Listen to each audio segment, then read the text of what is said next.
Good morning, everyone. Thank you for joining us today as we discuss this important matter involving our elections.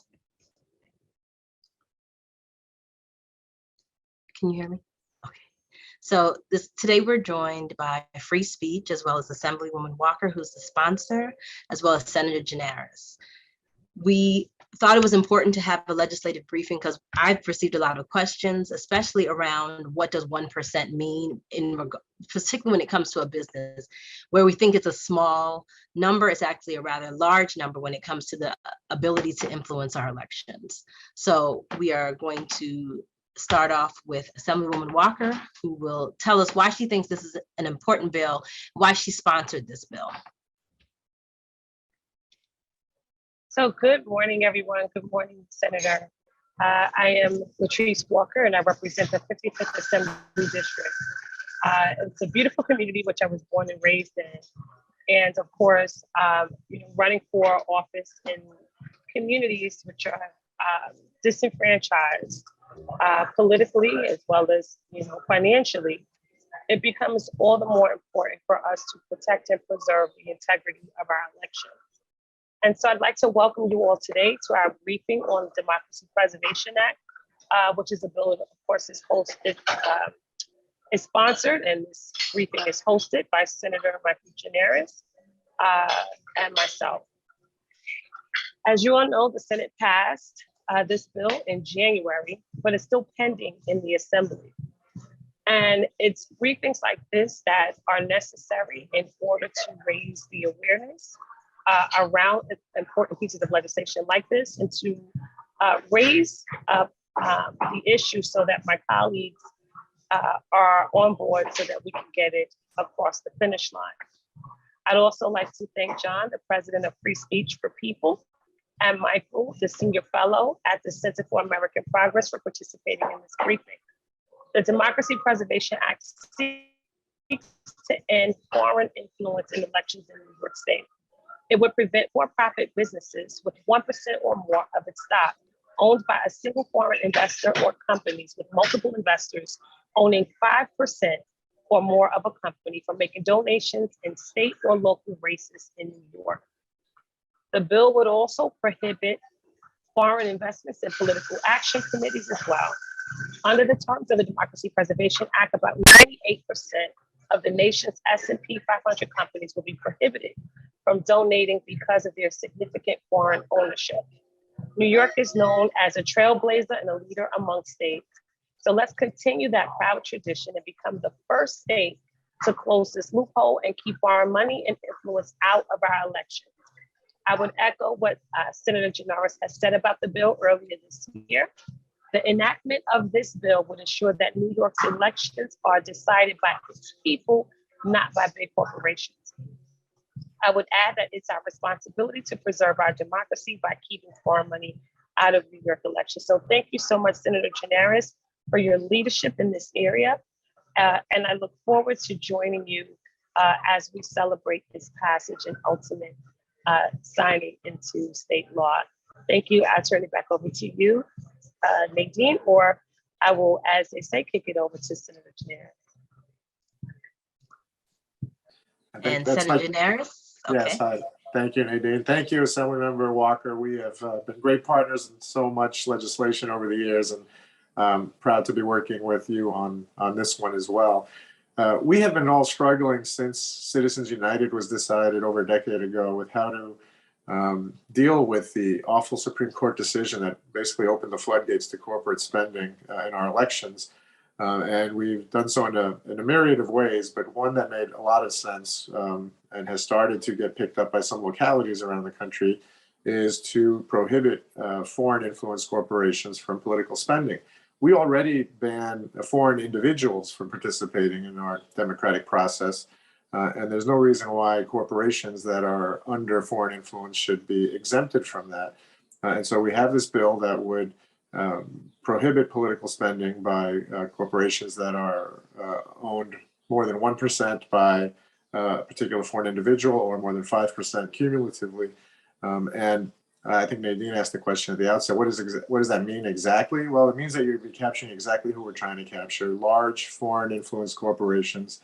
If you look at smaller sized publicly traded corporations, it would capture about a quarter of them, but about 3/4 of the large corporations that have heavy foreign investment in their companies. Now, some people might say New York already extremely limits corporate spending, corporate donations in its campaigns. So what are you really doing?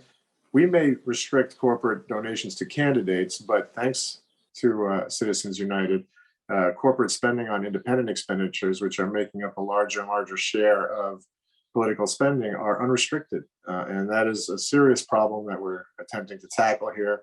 All across the country, you've seen examples of big companies trying to assert themselves politically with extreme spending that influences elections. And this would be a huge step forward in combating that right here in New York. I'm proud the Senate's already passed it. I know Assemblymember Walker is going to do her best and get it done in the Assembly, and then we'll be able to celebrate this national achievement of New York being a state that has taken a stand against this kind of pernicious effect on our democracy. And so thank you all for being a part of it. Whatever help you need on my end is here. And again, Assemblymember Walker, thank you so much for being a partner. And to John Bonifaz and Michael Sozan, thank you for participating today. Thank you so much, Senator Gianaris. We will now have Mr. John Bonifaz.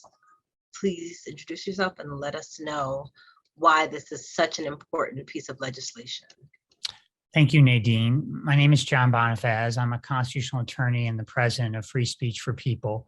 We're a national, nonpartisan, nonprofit organization dedicated to defending our democracy and our Constitution. And we're proud to be working with the Assembly member and the senator on this critical legislation. And we appreciate their leadership on this model legislation. We at Free Speech for People have been engaged in pressing for this kind of model bill for a number of years. We work with the Seattle City Council, which passed it in January of 2020 unanimously after Amazon spent $1.5 million of its general treasury funds to try to influence the November 2019 local races there. In San Jose, California, just recently, the San Jose City Council advanced this bill toward final passage. This bill is pending in several states, including New York, Massachusetts, California, Hawaii, and elsewhere. And it's also pending in the United States Congress. Congressman Jamie Raskin has introduced it as a standalone bill with 25 plus co-sponsors, including members from the New York delegation, Alexandria Ocasio-Cortez, Mondaire Jones, and others. And it is part of a broad anti-corruption package that Senator Elizabeth Warren and Congresswoman Pramila Jayapal have introduced in the Congress. I want to start just in terms of the background on this bill to bring us back to the days right after the Citizens United ruling with respect to the president and then President Obama's speech before the Congress in his State of the Union address. He, as you may remember, chastised the court for that ruling only weeks after it was issued. And the justices were seated right there. It was an unusual statement from the president, but it was important because what he said was that this now ruling would open the door for foreign influence in our elections. And Justice Alito, sitting there, famously broke decorum, shook his head, and mouthed the words, "That's not true." But in fact, we've unfortunately seen that President Obama's prediction has proven to be true, not only with the foreign influence in elections that we saw in the 2016 cycle by the Russian government, but also the way in which foreign investors can now subvert existing federal law through the corporate form to influence our elections. As Senator Gianaris has said, foreign nationals already are prohibited under federal law from making expenditures in our elections directly or indirectly.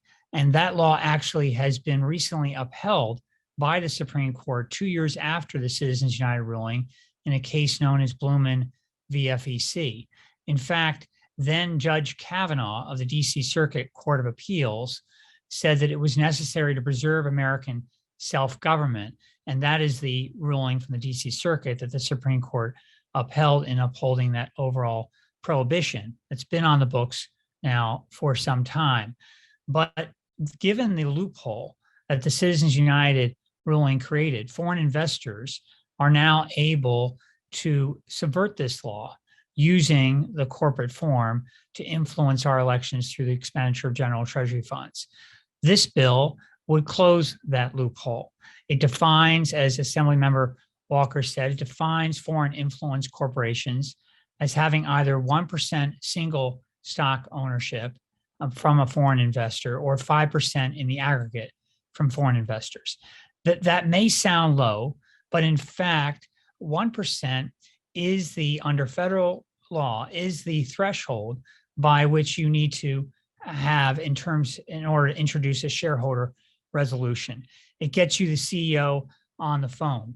It is widely recognized in corporate governance circles as a threshold for significant influence over a corporation. And if you're a 1% single stock owner of an S&P 500 company, you own hundreds of millions of dollars in shares of that company. Similarly, 5% in the aggregate is significant influence. That is why Professor John Coates, a well-recognized national expert on corporate governance at Harvard Law School, has testified already in support of these thresholds and in support of this model legislation before the Seattle City Council. He recently served as general counsel for the SEC. And in his testimony, he highlights the level in which that influence is able to exercise over a corporate decision-making. Now, the other piece I just want to emphasize here is that this bill has broad support in the legal community by key scholars, including John Coates, but also Lawrence Tribe, constitutional law professor at Harvard Law School, Ellen Weintraub on the Federal Election Commission, Commissioner Ellen Weintraub, and others. And it would advance in significant ways the promise of American self-government. The purpose of this bill is to stop foreign influence our elections and to uphold that basic principle of government of, for, and by the people here in the United States. And finally, I'll just say in terms of the impact, as the Center for American Progress has demonstrated, 98% of the S&P 500 have this kind of significant foreign influence. That includes companies like Amazon, Airbnb, Uber, and others. And this is a real threat to the integrity of our elections when we have this kind of foreign influence in our elections. So I'll just close by saying that we are very hopeful, following the Senate's passage of this bill with bipartisan support, that the Assembly will also pass it and send it to the governor's desk and make New York the first state in the country to advance this critical legislation to preserve American self-government. Thank you. Thank you so much for insight and that information. Next up, and you're hanging around for any questions that people may have. Next up, I'm sorry, let me change this view. Next up, we have, oh, Michael, I'm sorry, I couldn't find you. I couldn't find you in my squares. Okay, so you ready? Yep, absolutely. Okay. Take it away. Nadine. You're so welcome. Really appreciate it. I'm Mike Sozan from the Center for American Progress, where I'm a senior fellow. I want to start out with a big shout out to Senator Gianaris and Assemblywoman Walker and their staffers who have really been leading on this and really important legislation. So a big thank you.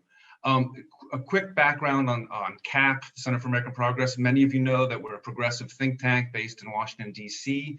We focus on a range of bold policies and reforms designed to help improve the lives of all Americans and make us stronger and more equitable as a country. And one of our key areas of work is creating a truly multiracial democracy. I work on CAP's democracy policy team. Formerly, I worked in the U.S. Senate, including for 6 years as Chief of Staff to Senator Mark Udall of Colorado. Shout out to all of the staffers that are on this Zoom. I know the immense amount of work that you all do day in and day out. In support of creating a strong multiracial democracy, we pursue a range of structural democracy reforms, and this includes this reform that we're talking about today to ban political spending by foreign-influenced U.S. corporations.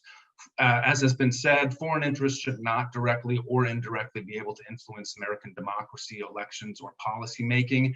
Otherwise, our national identity and sovereignty are imperiled. And so legislative ban on political spending by foreign influence corporations is one of the few ways under existing jurisprudence to limit foreign influence in our elections and to limit the outsized role of corporate spending in our elections. I want to just touch on a few data points. Number one, I want to mention the strong public support that there is for this reform. A few years ago, CAP Action Fund revealed the results of a poll it conducted. In sum, CAP Action found strong support for banning corporate spending in elections if those American-based companies that are spending have quote unquote significant foreign ownership. 73% of voters supported this. This result was true regardless of party affiliation. It spanned the entire spectrum of voters. And I want to note what was mentioned earlier for in the New York Senate. The vote there on Senator Gianaris' bill was a bipartisan vote. Remarkably, the same percentage of voters, 73%, support limits on spending for companies that have any foreign ownership. So even one drop of foreign ownership has big support in this poll. We think that's because a majority of respondents believe that corporate CEOs listen to their shareholders, including foreign shareholders. I want to give you one eye-popping quote, at least it was eye-popping and ear-popping to me and others. Several years ago, the then CEO of ExxonMobil, which is a foreign influence corporation because it has lots of foreign investment in it, the former CEO said, "I do not consider myself a U.S. company, and I don't do what's in the best interest of the U.S." Again, that was in light of the fact that it is a multinational company. And he flat out admitted that there might be times where he is going to take views that wouldn't be in the best interest of what American voters want. So that's a quote that I always keep in mind. So in any case, the support for this reform is quite high, and it allows lawmakers to be able to frame this reform as both a way, number one, to protect American elections from foreign interference, and two, to protect American elections from runaway corporate spending. I also want to say a note on the in-depth research that CAP did. We published a major report on this reform a few years ago, and this was alluded to a little earlier in this discussion.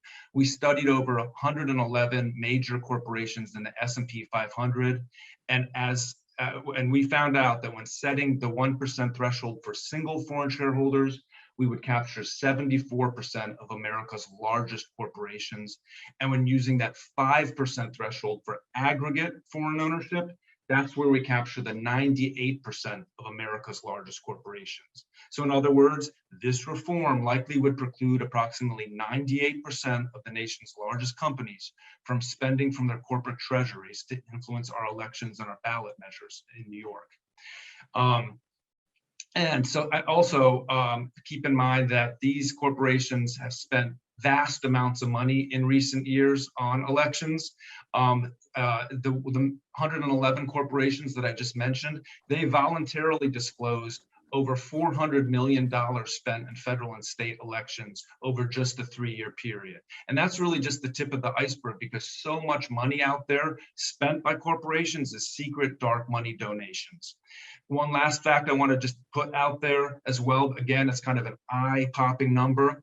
During the 2020 federal election cycle, nationwide, this isn't just New York, but this is nationwide, dark money organizations spent over $1 billion. That's billion with a B. Lastly, I just want to say one last note, and this is something that's very timely in terms of the news, and that is a note about Russian oligarchs and billionaires.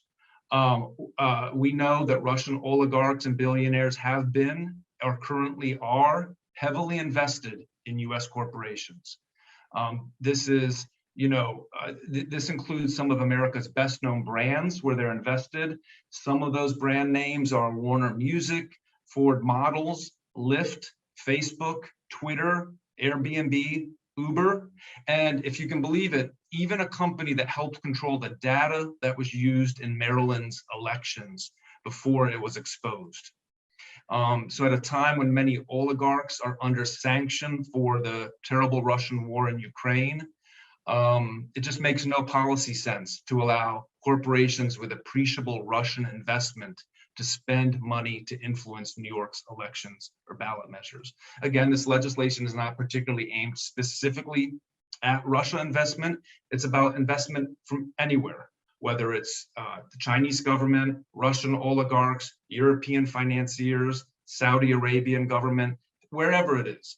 We're not saying that those foreign investors should not be allowed to invest in American companies. They're allowed to, but what we're saying is if those companies have appreciable foreign investment, then they give up the right to be able to spend to influence American elections. So that's why CAP and others feel that this legislation is so important, and we urge your bosses or you to co-sponsor this in the Assembly and hopefully have the Assembly pass it very soon under the leadership of Assemblywoman Walker.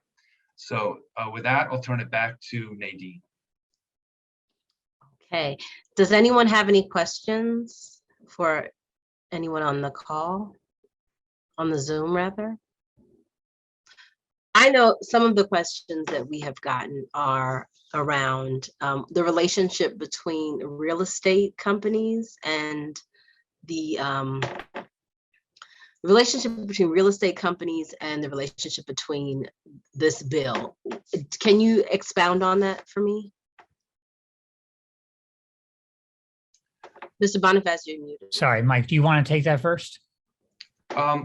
Sure. So it's interesting. There is obviously a link generally in this area. As you know, especially being in New York, foreign interests have been able to really exploit the real estate system to hide their investments, make major investments in the U.S., often hidden through shell companies, where it's just done in secret. And they're often, so that has been a huge loophole that has progressively closed. People are trying to close it. I know that's been a big effort in New York. At the federal level, there's been some good movement there.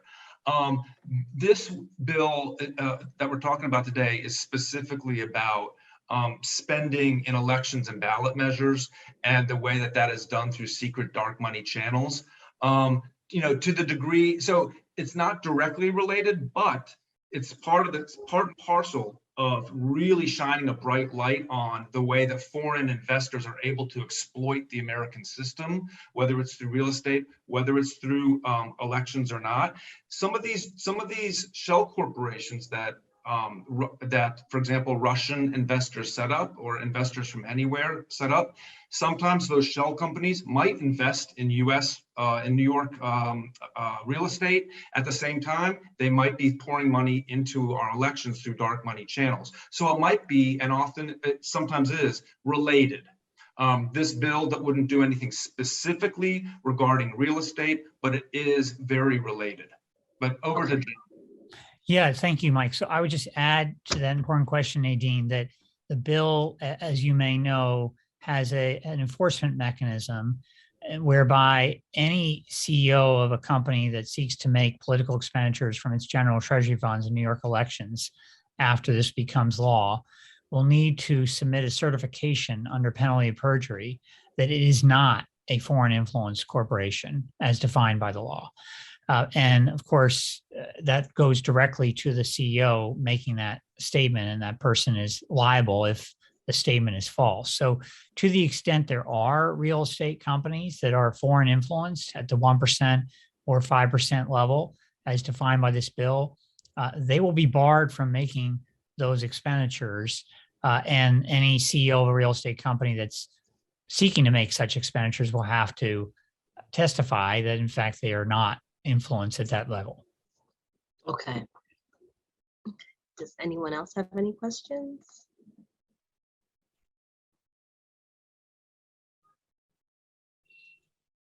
Going once, going twice.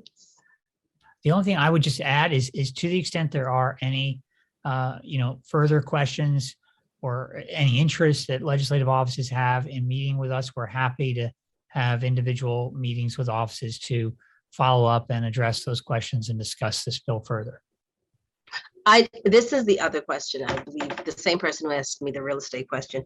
What does this mean for our local elections if these heavy donors are no longer allowed to be involved?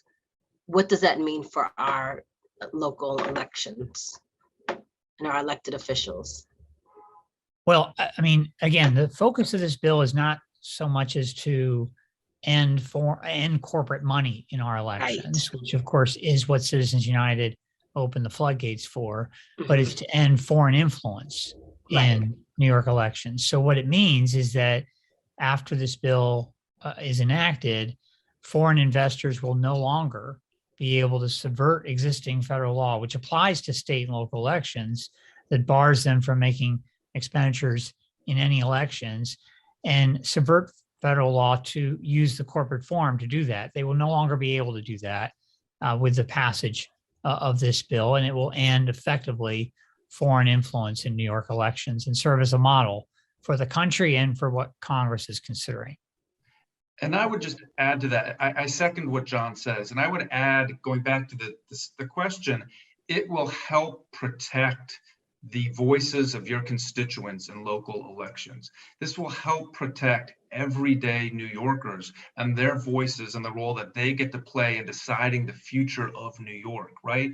Because this is closing a loophole that is allowing this backdoor way for foreigners to be able to shape the elections or ballot measures on a local or state level in New York.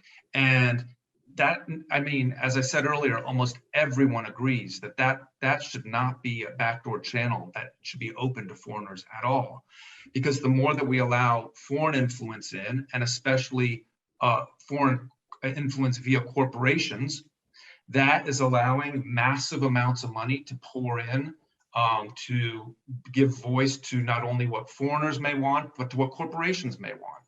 And I think most people agree that our democracy is most healthy and most vibrant when the voices of actual people are heard and are elevated and are able to carry the day in deciding who's elected or what ballot measures are passed. That's the way that our democracy is ultimately going to be most healthy, most strong, and really be able to achieve a truly multiracial democracy. Thank you. Thank you both. Thank you, Mr. Bonifaz, and thank you, Mr. Sozan, for coming today and, giving us this information and briefing us on why this legislation is so important. Thank you, Assemblymember Walker, for being the sponsor in the Assembly, and thank you, Senator Gianaris, for being the sponsor in the Senate. In the chat, Alexandra has put her information. If any members would like to have one-on-one meetings, free speech is available to do so.